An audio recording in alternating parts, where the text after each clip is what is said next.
Welcome to the Age of Fission radio show with your host, Lonnie Clark. We stand together and accept we now live in a world transformed by the nuclear industry. We expose and confront the intentional neglect and disregard for life on our planet by atomic energy. Consider social engineering programs who view our bodies, minds, and souls as assets on a balance sheet. We discuss vital current issues, interview activists, and engage our audience in an effort to allow all voices to be heard. We encourage our listeners to reclaim their power and their courage to take action to save our planet from the ravages of greed and indifference. Every voice matters. Our actions matter. We remind our listeners that happiness is resistance. Love is greater than fear.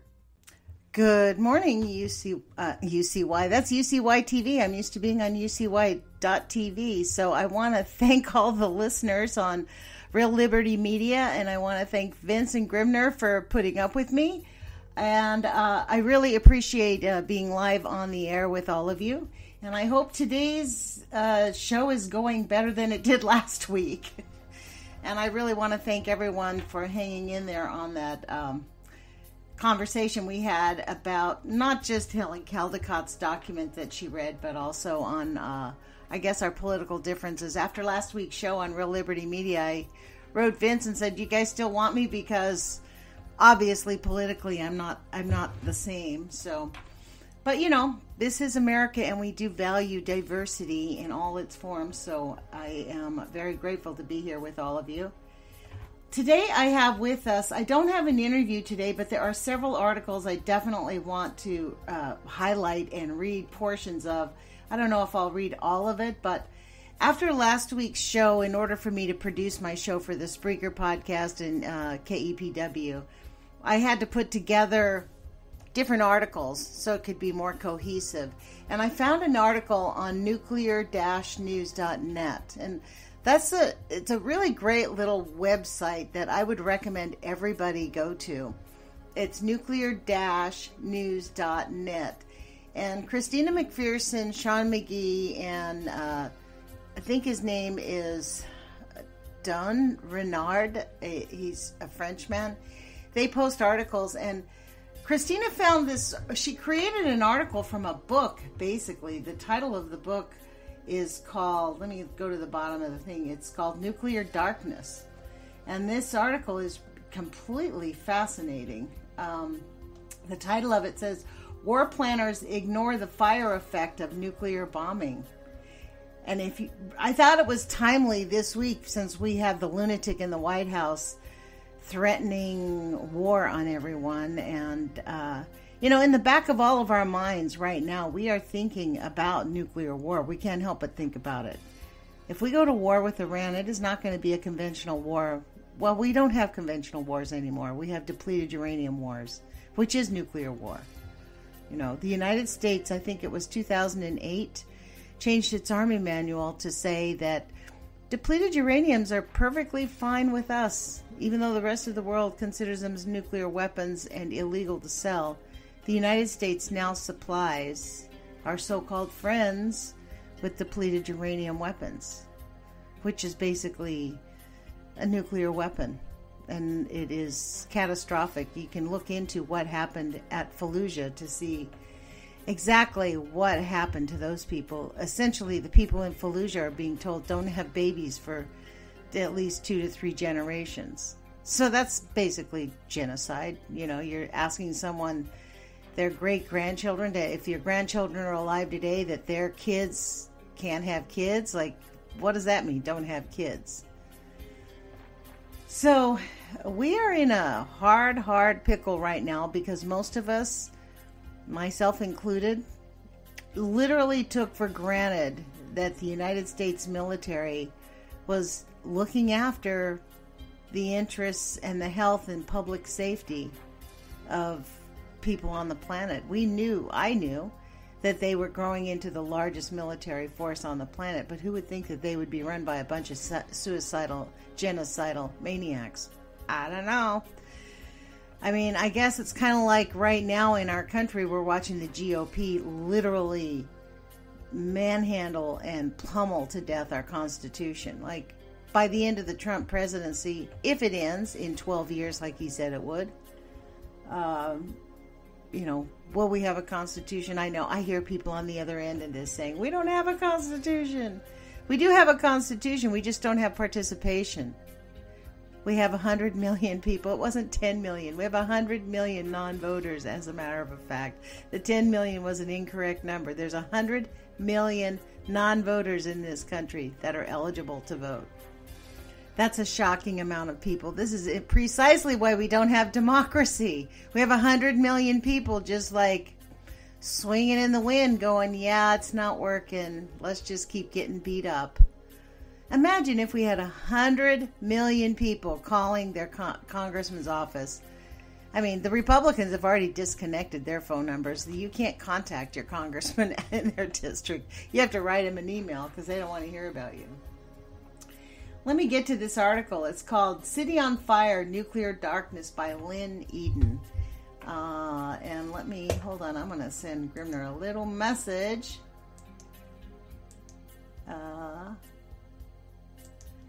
Let me see. Am I on? Okay. I'm sending our producer a little message. I'm going to continue with the idea that I am okay, because I haven't heard anybody texting me or freaking out that I'm not live. But I wanted to read this article to you because it is completely compelling, and it really it underscores the necessity for absolutely saying no to nuclear weapons. Absolutely. Yeah, okay. And Gribner just confirmed that I sound great. That's awesome. And my computer just did something really weird. It put all the stories in like one big gigantic place. Okay, here we go. Let's do this again. I don't understand this split screen thing that goes on with these computers. So here we go. City on Fire, Nuclear Darkness by Lynn Eden, Lynneden. And this was posted on nuclearnews.net. That's nuclear-news.net on December 30th, 2019. By ignoring the fire damage that would result from a nuclear attack and taking into account blast damage alone, U.S. war planners were able to demand a far larger nuclear arsenal than necessary. For more than 50 years, the U.S. government has seriously underestimated damage from nuclear attacks. The earliest schemes to predict damage from atomic bombs, devised in 1947 and 48, focused only on blast damage and ignored damage from fire, which can be far more devastating than blast effects. The failure to include damage from fire in nuclear war plans continues today. Because fire damage has been ignored for the past half-century, high-level U.S. decision-makers have been poorly informed, if informed at all, about the extent of damage that nuclear weapons would actually cause. As a result, any U.S. decision to use nuclear weapons almost certainly would be predicated on insufficient and misleading information.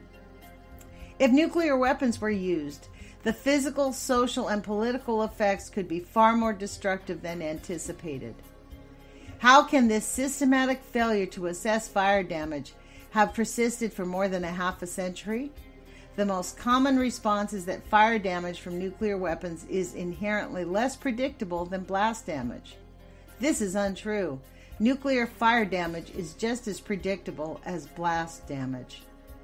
Wait till you hear this story, you guys. This is shocking. Like, we think we understand what happens, but it is beyond comprehension. To visualize the destructiveness of a nuclear bomb, imagine a powerful strategic nuclear weapon detonated above the Pentagon, a short distance from the center of Washington, D.C. Imagine it as a near-surface burst about 1,500 feet above the ground, which is how a military planner might choose to wreak blast damage on a massive structure like the Pentagon. Let us say that it is an ordinary clear day with visibility at 10 miles, and the weapon's explosive power is 300 kilotons, the approximate yield of most modern-day nuclear strategic weapons. This would be far more destructive than the 15 kiloton bomb detonated at Hiroshima or the 21 kiloton bomb detonated at Nagasaki.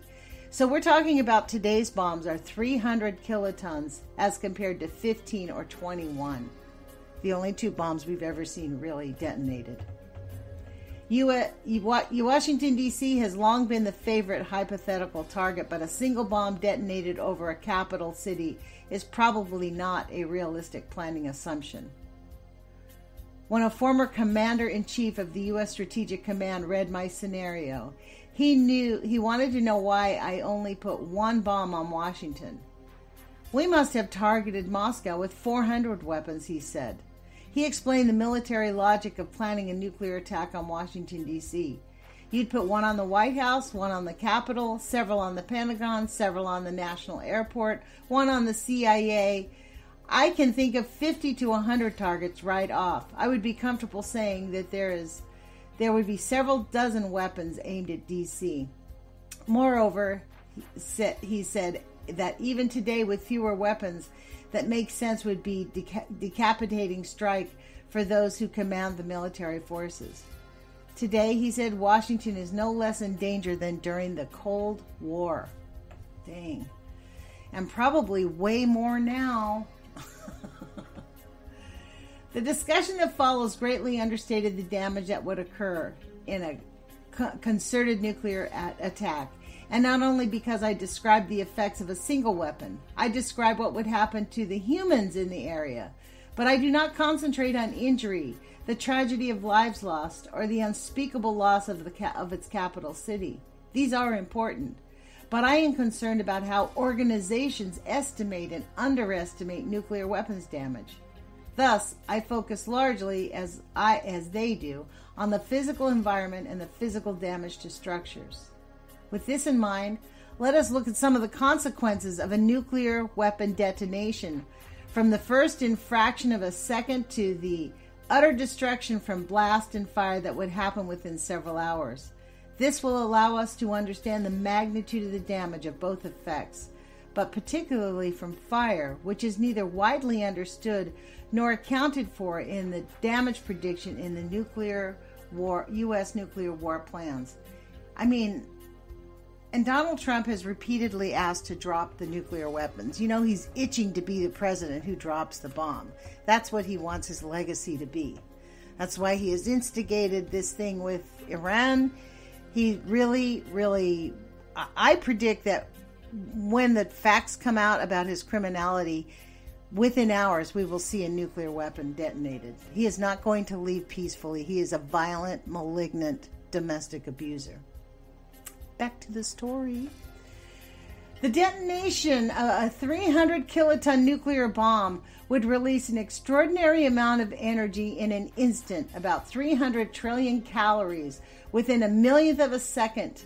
More than 95% of the energy initially released would be in the form of an intense light. This light would be absorbed by the air around the weapon. Superheating the air to very high temperatures and creating a ball of intense heat, a fireball. Because this fireball would be so hot, it would expand rapidly. Almost all of the air that originally occupied the volume within and around the fireball would be compressed into a thin shell of superheated, glowing, high-pressure gas. The shell of a gas would compress the surrounding air, forming a steeply fronted luminous shock wave of enormous extent and power, the blast wave. By the time the fireball approached its maximum size, it would be more than a mile in diameter. A fireball, a mile in diameter, you guys. It would very briefly produce temperatures at its center of more than 200 million degrees Fahrenheit, for about 4 to 5 times the temperature at the center of the sun. Wow. The release of light and heat would create an environment of almost unimaginable lethality. Vast amounts of thermal energy would ignite extensive fires over urban and suburban areas. In addition, the blast wave and high-speed winds would crush many structures and tear them apart. The blast would also boost the incidence and rate of fire spread by exploding ignitable surfaces, releasing flammable materials, and dispersing burning materials. Can you imagine what would happen when a nuclear blast hits, say, a nuclear power facility like in New York, Indian Point, or any of the nuclear power facilities? Lord. Within minutes of a detonation, fire would be everywhere. Numerous fires and firebrands burning material would set more fires, would coalesce into a mass fire. Scientists prefer this term to firestorm, but I will use them interchangeably here. This fire would engulf tens of square miles and begin to heat enormous volumes of air that would rise, while cool air from the fire's periphery would be pulled in. Within 10 minutes after the detonation, the pumping action of rising hot air would generate superheated ground winds of hurricane forces, further intensifying the fire. Virtually no one in an area of about 40 to 65 square miles would survive. A little farther away, within minutes of detonation, a fire would be everywhere. Numerous fires and firebrands burning material would set more fires, would coalesce into a mass fire. Hey, we just read that. So I guess that they repeated this twice. She put this in the article 2 times, Christina did, because I guess it's really intense. Okay, and then we come into this article on nuclearnews.net, and I want to thank you guys for listening to me. You're listening to Lonnie Clark with the Age of Fission radio show. And I'm reading an article on nuclear-news.net, and war planners ignore the fire effects of nuclear bombing. And it was posted on December 31st, 2019. A hurricane of fire. This is the new subtitle. The first indicator of a mass fire would be strangely shifting ground winds of growing intensity near ground zero. Such winds would be entirely different from and unrelated to the earlier blast wave that would exert drag pressure on structures. These fire winds are a physical consequence of the rise of heated air over large areas of ground surface, much like a gigantic bonfire. The inrushing winds would drive the flames from combusting buildings horizontally towards the ground, filling city streets with hot flames and firebrands, breaking in doors and windows, and causing the fire to jump hundreds of feet to swallow anything that has not yet violently been combusted. These extraordinary winds would transform the targeted area into a hurricane of fire. A hurricane of fire. Imagine that, you guys. Within 10 minutes, everything within approximately 3.5 to 4.6 miles of the Pentagon would be engulfed in a mass fire.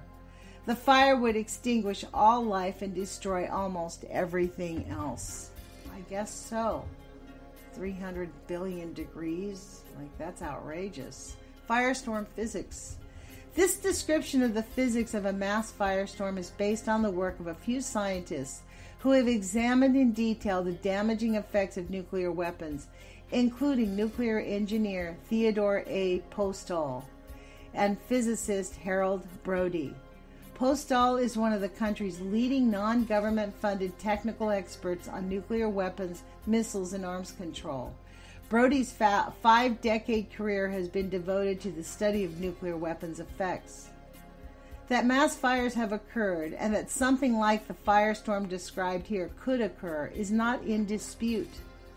What is not widely accepted is that the nuclear weapons detonated in urban or suburban areas would be virtually certain to set mass fires, and that the resulting damage is as predictable as blast damage. The much more widely held view is that the probability and range of mass fire depends on many unpredictable environmental variables, including rain, snow, humidity, temperature, time of year, visibility, and wind conditions. But the work of Pistol, Brody, and Brody's collaborators show that the mass fire creates its own environment. Except in extreme cases, environmental factors do not affect the likelihood of a mass fire. Weather can affect the fire's range, but this can be reasonably well predicted. For nuclear weapons of approximately 100 kilotons or more, the range of destruction from mass fire will generally be substantially greater than from the blast. The extraordinary high air temperature and wind speeds characteristic of a mass fire are the inevitable physical consequences of many simultaneous ignitions occurring over a vast area. The vacuum created by buoyantly rising air follows from the basic physics of combustion and fluid flow, hydro or fluid dynamics. As the area of the fire increases, so does the volume of rising air over the fire zone, causing even more air to be sucked from the periphery of the fire at an increasingly higher speed. Only a few mass fires have occurred in human history, those created by the British and U.S. conventional incendiary weapons and by U.S. atomic bombs in World War II. These include fires that destroyed Hamburg, Dresden, Kassel, Darmstadt, and Stuttgart in Germany, and Tokyo, Hiroshima, and Nagasaki in Japan. History's first mass fire began on the night of July 27, 1943, in Hamburg, created by Allied incendiary raids. Within 20 minutes, 2/3 of the buildings within an area of 4.5 square miles were on fire. It took fewer than 6 hours for the fire to completely burn an area of more than 5 square miles. Damage analysts called it a dead city. Wind speeds were of hurricane forces. Air temperatures were 400 to 500 degrees Fahrenheit. Between 60,000 and 100,000 people were killed in that attack. A mass fire from a modern nuclear bomb could be expected to destroy a considerably larger urban or suburban area in a similarly short time. The unique features of the mass fire fundamentally distinguish it from the more slowly propagating line fire. Fire environments created by mass fires are fundamentally more violent and destructive than smaller scale fires, and they are far less affected than by external weather conditions.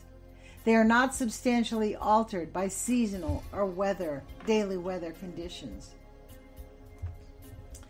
Average air temperatures in the burning areas after the attack would be well above the boiling point of water. Winds generated by the fire would be hurricane force, and the fire would burn everywhere at this intensity for 3 to 6 hours. Even after the fire burned out, street pavement would be so hot that even tracked vehicles could not pass over it for days, and buried, unburned material from collapsed buildings would burst into flames if exposed to air even weeks after the fire. Those who sought shelter in basements of strongly constructed buildings could be poisoned by carbon monoxide seeping in or killed by the oven-like conditions. Those who tried to escape through the streets would be incinerated by the hurricane-force winds laden with firebrands and flames. Even those able to find shelter in the lower sub-basements of mass buildings would likely die of eventual heat prostration, poisoning from fire-generated gas, or even lack of water. The firestorm would eliminate all life in the fire zone. And this says, all publication data from the Whole World on Fire by Lynn Eden at Google. So I guess you can find it at Google, and there's a link there.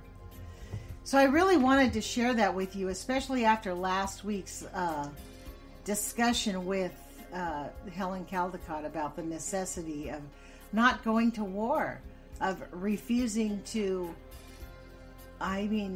participate in the silencing of the masses of people. I mean, I know that there's many people who think it doesn't matter what we do, but it does matter, because the politicians really are afraid of us. And right now we have the Space Force that really could care less about us. They have taken over. That's what this whole thing that the Trumpster is really highlighting, is that it doesn't matter. Not a single human being on this planet matters over their plans for greed and avarice. I mean, for real, we are at the end of the bottom line.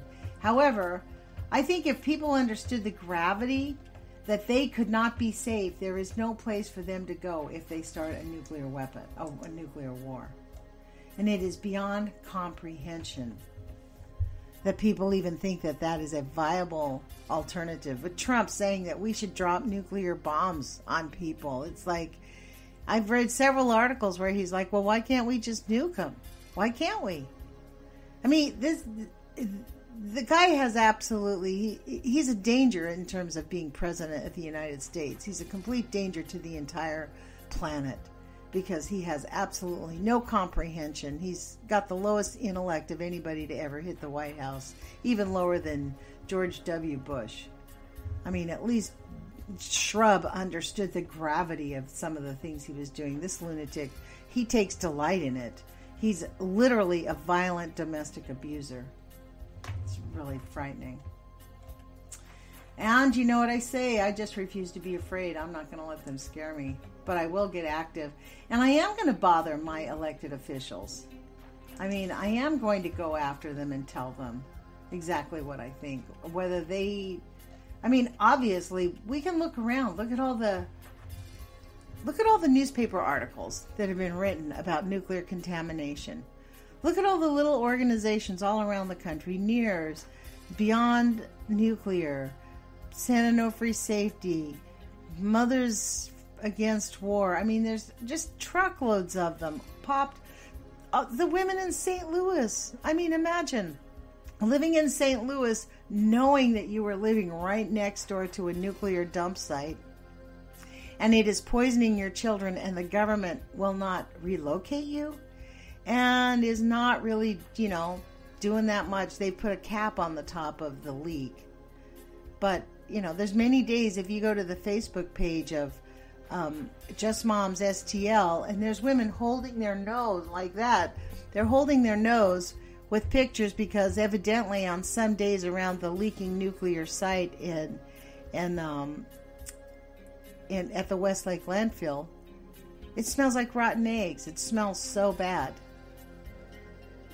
I mean, nuclear stuff doesn't smell, but what does smell is other chemicals and contamination that leaks out along with the nuclear contamination that you can't see, taste, touch, or feel.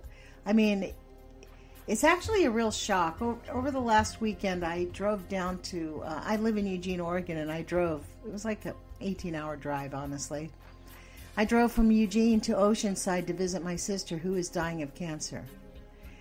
And she was diagnosed with colon cancer on Thanksgiving. They gave her first chemo treatment 3 days before Christmas, and she's taken a nosedive. And really does not have more than a day or two to live. So I drove down there to go see my sister. But she lives right in Oceanside, 20 miles away from the leaking nuclear power plant, San Onofre Nuclear Power Plant, which, yes, is closed down. But the canisters, they have over 100 canisters there that are leaking. Some of them are known to be leaking. The freeway right next to the nuclear power facility, the 405 freeway, at San Onofre is so radioactive that the Navy will not take the land back.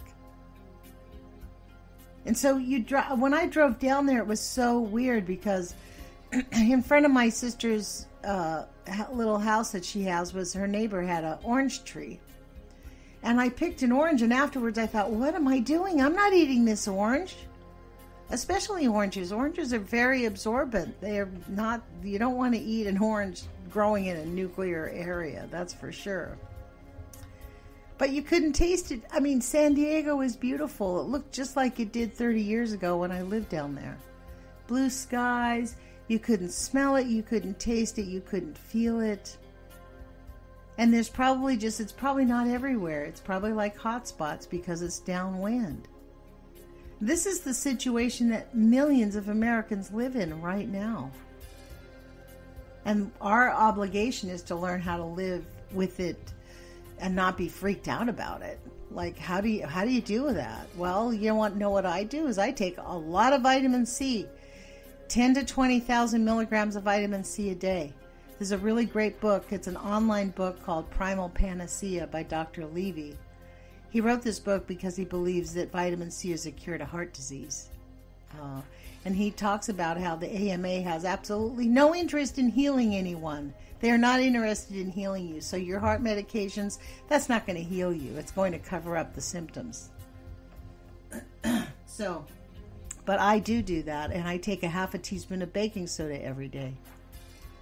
And I wouldn't say I do it 7 days a week, but probably 5 days a week. I do the vitamin C every single day.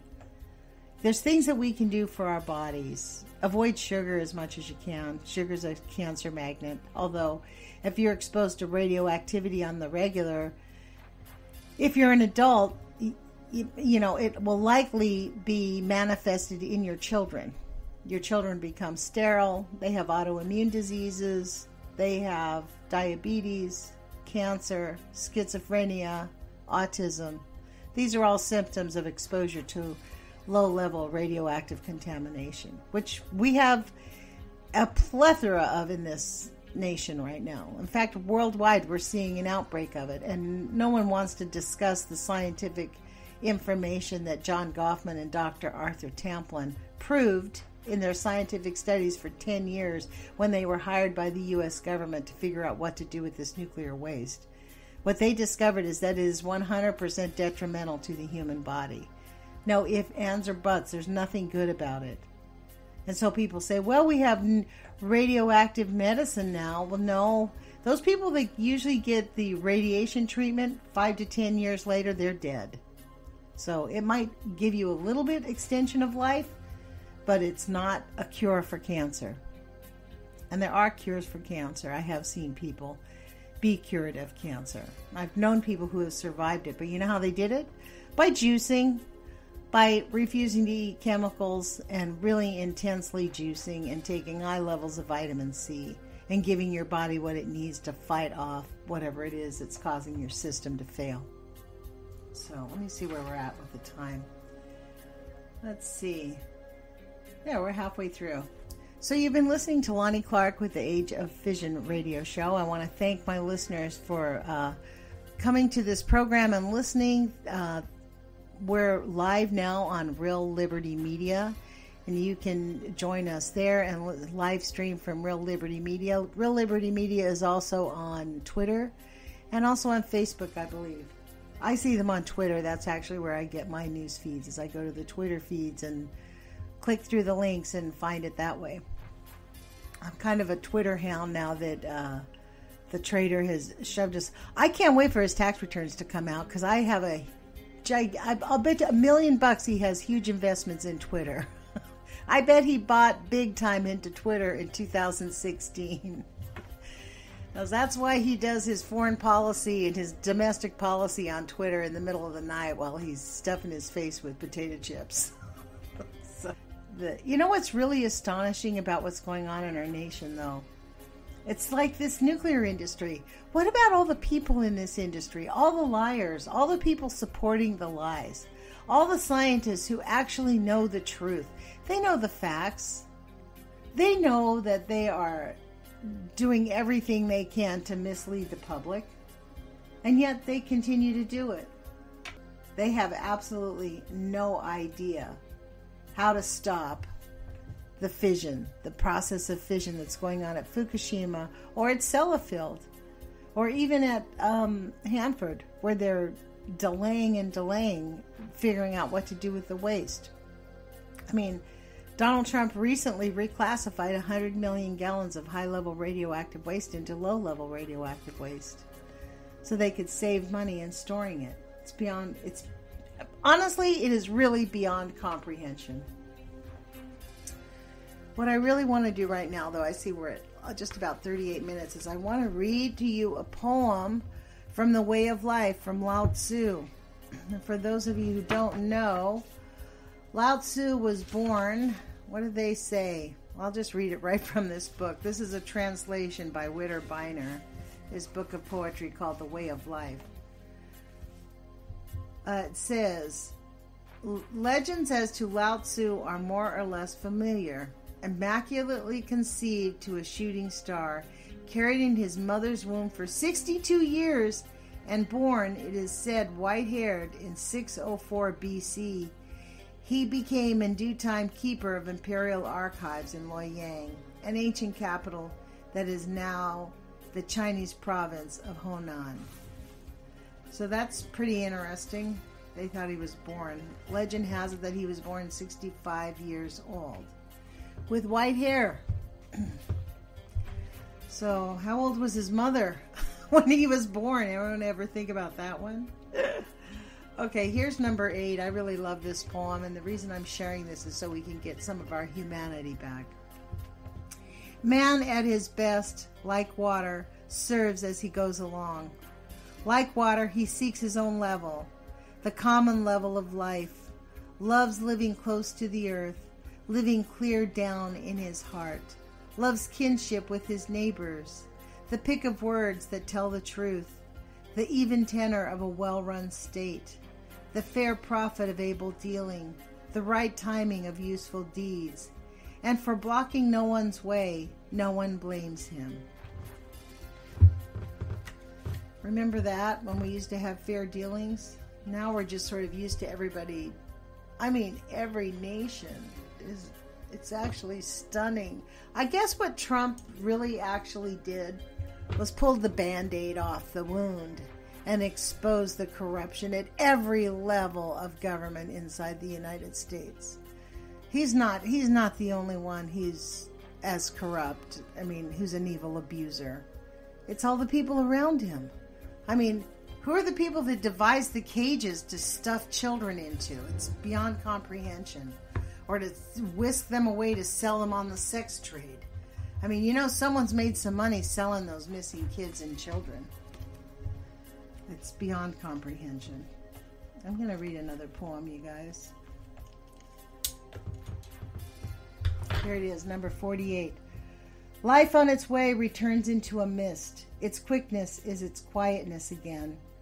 Existence of this world of things and men renews their never-ending needing to exist. So do we have a never-ending needing to exist? I don't know. I guess. I don't know how many of you have ever had a family member die of cancer and you watch them slip away, their bodies become bloated. My sister, in less than a month, has lost the use of her arms, her legs, her body. She's laying in bed just drifting in and out of sleep and wondering when she's going to die. She literally asked me, when am I going to know I'm dead? And I said, well, you're probably going to wake up, feel really great, look at your body and think that you look really awesome and feel good, and then you're talking to me and I won't be able to hear you. So that's probably how you're going to know you're dead. And I actually do blame the nuclear power facility near her for giving her that cancer, to be honest. I think that is... I am so, as I've said many times already, the nuclear denial is an affront, in my view, to humanity. For us to have these poisons in our midst and to just flatly deny they cause any harm is another crime against humanity that they have perpetrated.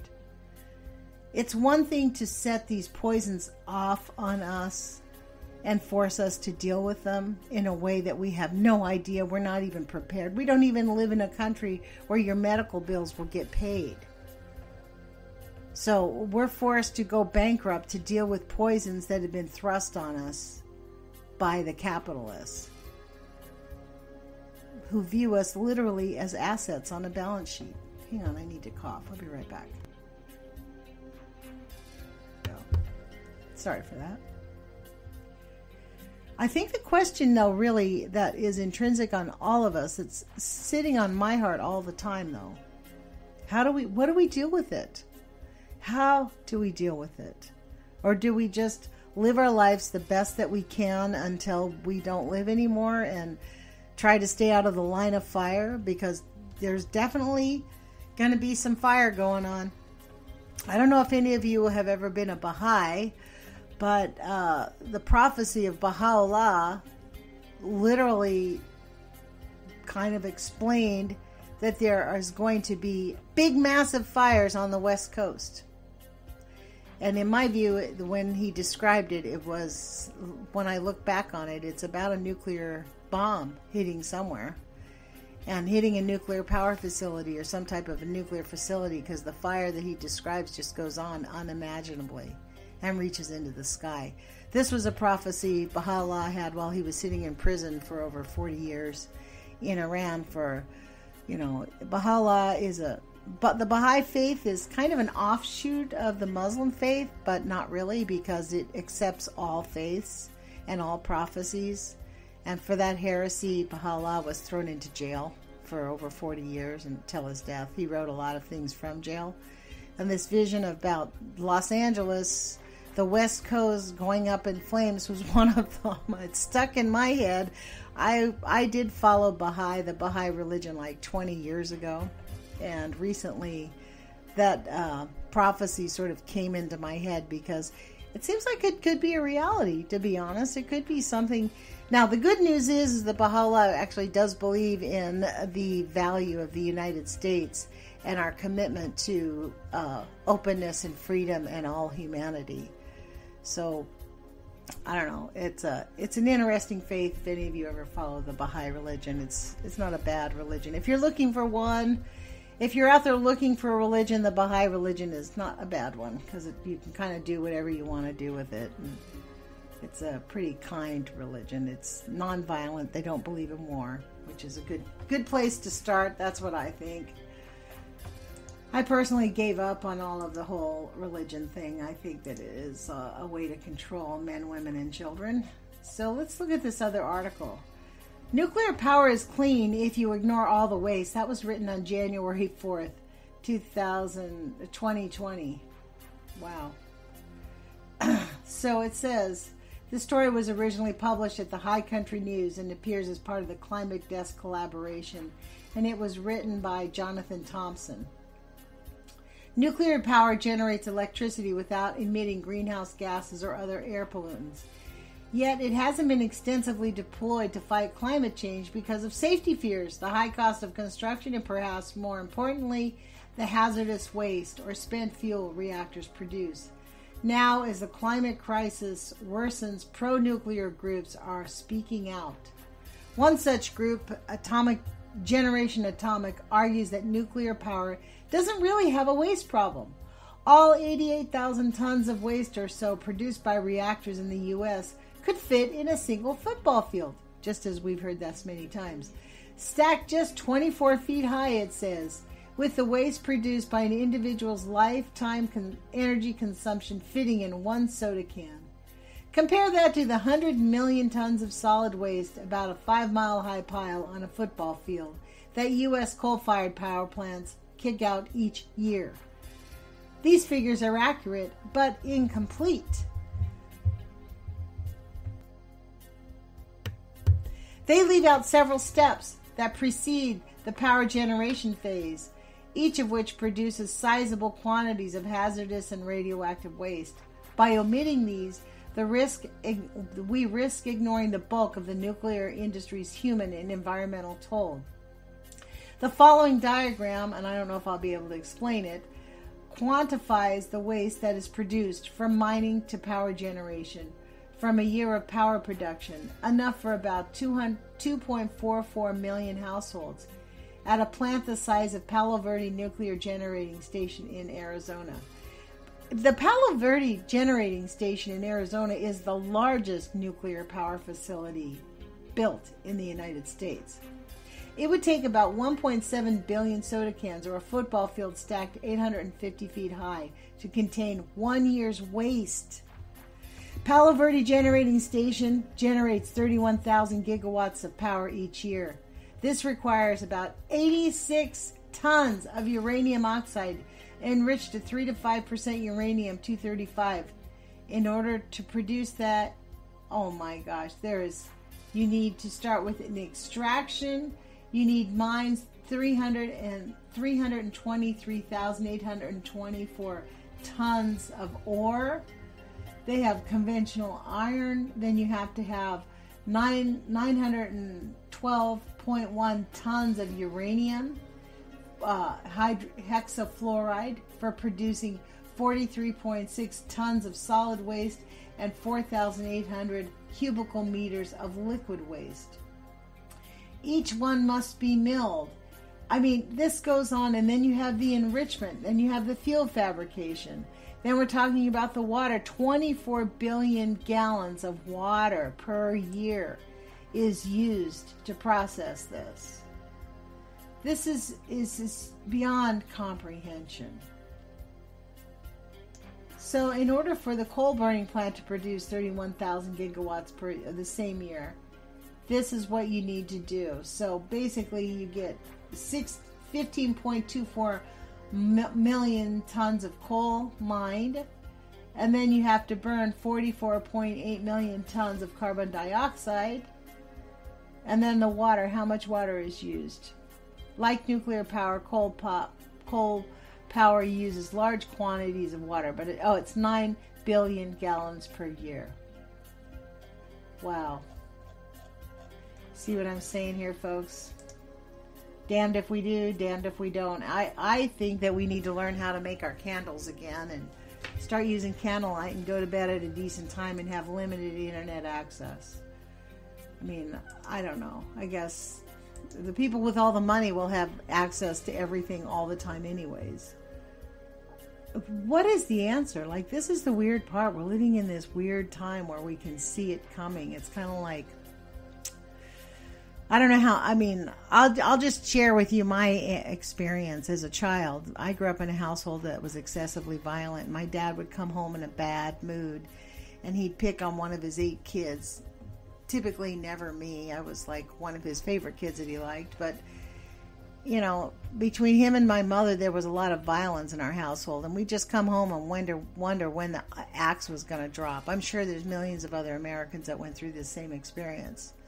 That seemed to be the way that men expressed themselves in those days. I'm 64, so this happened, 40 years ago, 50 years ago. And that's kind of where we're at right now in the world. We're sort of waiting for the bomb to drop. We're waiting for something catastrophic. I don't know about you, but I wake up every day wondering what the idiot in the White House, the traitor in the White House, has done today to destroy our civilization, which is what they are doing. He's literally undermining every agency in our government. We don't have the EPA protecting what little bit that we had of protecting our water and our soil and our air. The EPA has been cut off at its knees. You know, there's no more housing programs to help people in need to get housing. They're going after Medicaid. In fact, this week, that's their plan. They're going to cut off Medicaid and Social Security. This is the Alan Greenspan plan. This is what they did to South America. In South America, the United States CIA overthrew every democratically elected official who had plans to not give all of its profits to the United States, but to keep its profit and build up its own country. So now they are doing it to us. This is why they hired Betsy DeVos, who actually takes advantage of students and rips people off. I mean, every level of government is filthy. Secretary of Commerce Wilbur Ross, who has slid under the wire, actually sits on the board of the bank of, what's it called? The Bank of Cyprus, where all the filthy money, the drug money and the prostitution money gets filtered through to go into Russia. So these people are really, really, I guess we're seeing the head of the monster now, and we're having to live through it. So, I don't know. I guess we will live through it. Some of us will and some of us won't. So here's the last little story. I know I only have about 10 minutes left, but I really wanted to get to this. Efforts to lock Hanford's radioactive waste in glass faces more delays. So why does it face more delays? Feds aim to push back at opening the glassification plant, while state officials say the Department of Energy has been underfunding the cleanup of America's poison site. This permission was originally published by Crosscut and is republished here by permission. And this is reading from High Country News. And this is written by John Stang, November 20th, 2019. I hope I can get through it. It's not very long. Already 12 years behind schedule, a project at the Hanford Nuclear Complex meant to transform millions of gallons of radioactive waste into benign glass faces yet another delay. Since the 1990s, Washington State has been prodding the U.S. Department of Energy to build 2 glassification plants at Hanford that would permanently contain the waste stored in aging tanks at the site. Delays have added to the cost of the project, now estimated at $17 billion, $17 billion, and we don't have enough money to pay for health care. Glassification was supposed to begin in 2007. On the current schedule, low-level radioactive waste wouldn't be entombed in glass cylinders until 2023. And the high-level radioactive waste, at present, glassification of that waste is set to begin in 2036, 29 years behind the original deadline. The Department of Energy wants to push that target back even further, and last month began negotiations with state leaders to do so. Those negotiations are expected to address whether additional tanks must be built to hold the waste, a move the state supports, but which the DOE has been reluctant to adopt. We want to try to come up with a schedule that doesn't have to be revised every few years, says Suzanne Dahl, section manager for tank waste management at the State Department of Ecology. The State Department of Ecology is in Washington. That's what they call their Department of Energy in Washington. Dahl noted that the longer the project takes, the more it will cost the federal government. That's the point, isn't it? Located dead center at the 584 square mile Hanford Nuclear Reservation. Hear that, folks?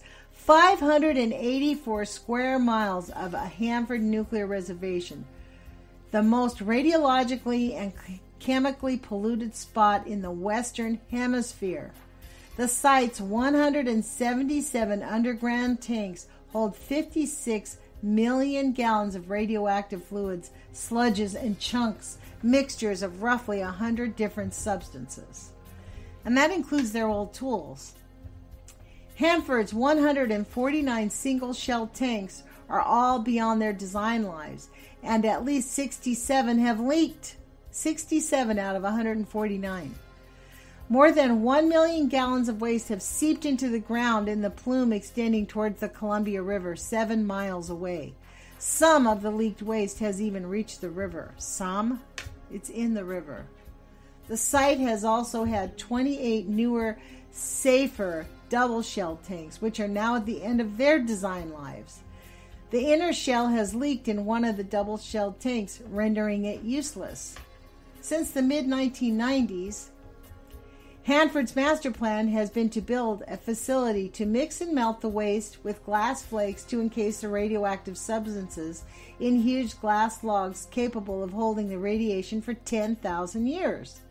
The basic concept was to create a pre-treatment plant to separate highly radioactive waste from less radioactive or low-level activity waste. A glassification plant would be built for each stream. Roughly 1/3 of Hanford's radioactive waste can be tackled in low-activity waste facility, Dahl said. Another third is encased in salt cakes, which must be dissolved before the waste can be processed at the low-activity waste plant. A final third is just too radioactive and must wait until the high-level waste plant is up and running. Construction of the gasification complex began in 2002. The cost of the project has increased from $4 billion in 2000 to about $17 billion today. The Department of Ecology and Energy Department have anticipated new delays in the high-level waste glassification facility. In late 2017, the Department of Energy told the state it had concerns about the plant's costs and design risks, hinting startup at the low-activity plant could be 2024 instead of 2023.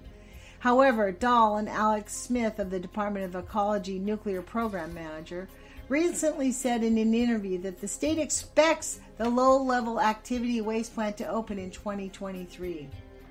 In May, Maya Ballon, director of the Department of Ecology, wrote to Ann White, who resigned a few days later after the Department of Energy's Assistant Secretary for Environmental Management.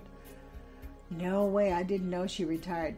Ballon expressed concerns that the Department of Energy could miss key deadlines. The federal department had agreed to have the main pretreatment plant running by 2033, and the high-level waste treatment plant could be ready by 2036. In September, it told the state it has concerns about meeting those deadlines. Wow, this is unbelievable. This is a long article, and I am just going to give you guys the link. But this is... It's actually shocking. You know, this lady, Ann White, she's the lady who wrote all of the legislation that basically said, she wrote the executive order for President Trump to reclassify the nuclear waste from high-level to low-level waste. And she also she was an intrinsic person who worked for the company that is going to get this low-level waste. So, you know, these organizations, they're all sort of filthy. One of the sites where the low-level waste is going gave Rick Perry $1 million to help him become governor. And the other site where the low-level waste, the high-level waste, now classified as low-level, that organization gave Donald Trump $326,000. So I guess that's where we're at, folks.